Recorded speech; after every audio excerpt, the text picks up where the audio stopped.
बोल रहा है, in the figure the load P 1 Newton, यानी कि ये क्या है, ये 1 न्यूटन का फोर्स यहाँ पे लग रहा है, लेंथ 1 मीटर दिया हुआ है, यंग मॉडुलस E दिया हुआ है, and the cross section of the links is a square dimension दिया हुआ है, all joints are pin joint दिए हुए हैं, the stress in pascal in the link AB, यानी कि ये जो लिंक है, ये जो लिंक है जो मैंने यहाँ पे पिंक कर दी है, इस लिंक के अंदर हमको क्या बताना है, स्ट्रेस बताना है। और उसने क्या बोला है, indicate compressive stress by negative sign and tensile stress by positive sign. उसने बोला है कि अगर आपका क्या आ रहा है, कंप्रेसिव स्ट्रेस आ रहा है, तो यहाँ पे जो आंसर है वो नेगेटिव के साथ भरना है, और अगर आपके पास टेंसाइल आ रहा है तो उसको पॉजिटिव के साथ भरना है। ठीक है, तो यहाँ पे देखो, सबसे पहले यहाँ पे क्या हो रहा है, अगर इसका डायग्राम बनाए तो ये क्या हो रहा है, ये यहाँ पे ऐसे है, ये फोर्स P ऐसे है, और जस्ट इसी की डायरेक्शन में क्या लग रहा है, ये ऐसे। ठीक है, ये 45 है, ये भी 45 है, तो ये 45, ये 45 है, तो ये भी 45 है।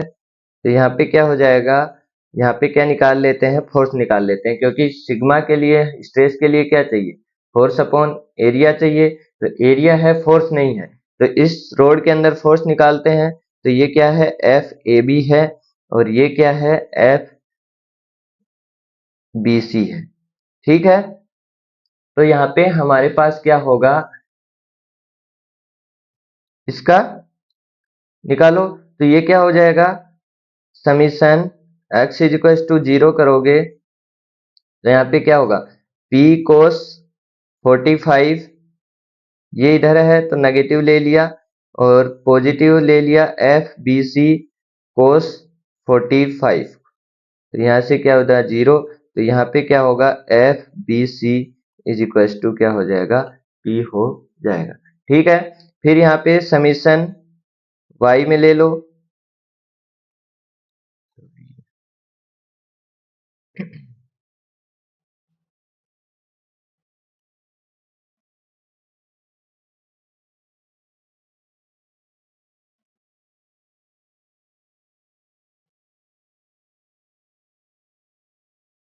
ठीक है,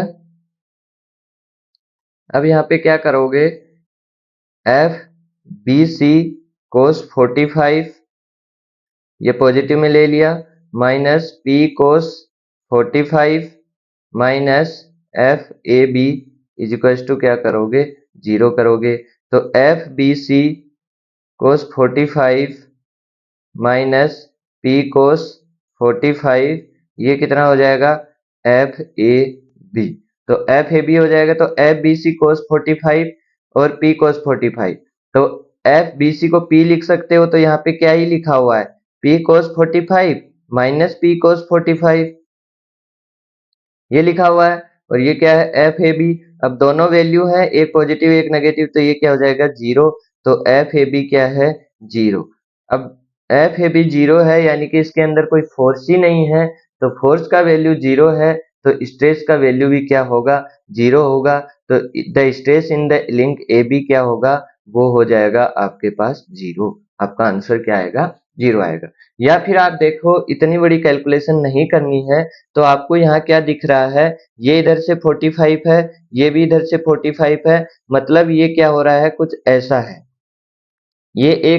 एक ही लाइन पे है। और आपने, अगर आपको याद हो, तो आपने एक लाइन पढ़ी थी किसके अंदर, ट्रस के अंदर, कि एक ही लाइन में है और फिर उनमें तीसरी कोई मेंबर लग रही है। पी को भी एक तरीके से आप एक मेंबर ही मान लो, तो अगर पूरा फोर्स इधर लग रहा है, एक ही मेंबर है, स्ट्रेट मेंबर है, और उस पर तीसरी कोई मेंबर लगी हुई है, तो वो क्या होती है, जीरो फोर्स मेंबर होती है। वो क्या होती है, जीरो फोर्स मेंबर होती है। तो यहाँ पे इसके अंदर कोई फोर्स नहीं लगेगा। अगर इस एंगल में कुछ चेंज होता तो क्या होता है, यहाँ पे फोर्स आता, लेकिन यहाँ भी 45 है और यहाँ भी 45 है, तो आपके ये क्या हो जाएगा, 0 हो जाएगा। आगे से ध्यान रखना, अगर सेम क्वेश्चन आता है और एंगल चेंज कर देता है, तो आपको आंख मीच के 0 नहीं लिखना है, प्रॉपर कैलकुलेशन करनी है, जैसे समीशन एफ एक्स लगा के समीशन एफ वाई लगा के। यहाँ पे दोनों एंगल सेम थे, इसलिए ये क्या हो गया है, ये जीरो हो गया है। हर केस में जीरो होगा जरूरी नहीं है, ठीक है।